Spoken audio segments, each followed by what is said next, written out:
One of them. I'm a jam and the motor pandy vision. Woman in a point in a million. Highway taxo.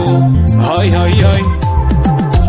Ragambobi kwa kanire kutanga where can we see a caninin and Sara Nesti Aparanga Sara this time Marindi see and Sara Ragambobi kwa kanire kutanga where can we see a caninin and Sara Zameru Aparanga Sara this time Maribi kana uya busupakura inja kumatere simetero abajidambura hanzi ichi chino pisange mpaura kumadzino nakisama fanzi achidaira tikati ha angoma kunoto mabata jine patani skill plus konfafa ukandiona ndapindira ziva zvatoshata ndava pamatero ndakatokwidza matata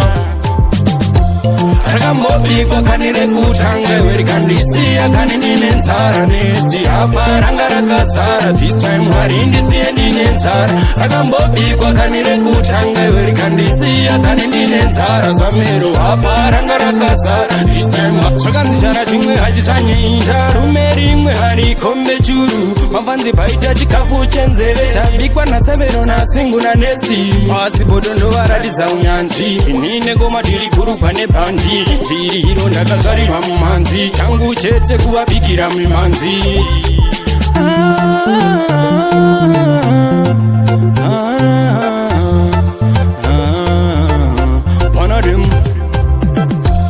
Ragambobi kwa kanire kutanga where can we see a caninin and Sara Nesti Aparanga Sara this time Marindi see and Sara Ragambobi kwa kanire kutanga where can we see a caninin and Sara Zameru Aparanga Sara this time Maribi kana uya busupakura inja kumatere simetero abajidambura hanzi ichi chino pisange mpaura kumadzino nakisama fanzi achidaira tikati ha angoma kunoto mabata jine patani skill plus konfafa ukandiona ndapindira ziva zvatoshata ndava pamatero ndakatokwidza matata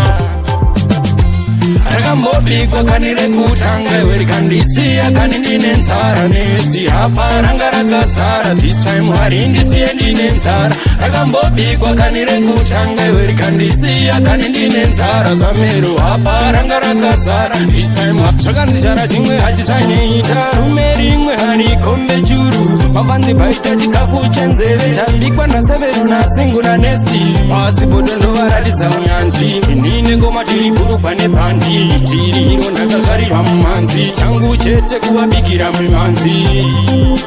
Ragambobi kwa kanire kutanga where can we see a caninin and Sara Nesti Aparanga Sara this time Marindi see and Sara Ragambobi kwa kanire kutanga where can we see a caninin and Sara Zameru Aparanga Sara this time Marindi see and Sara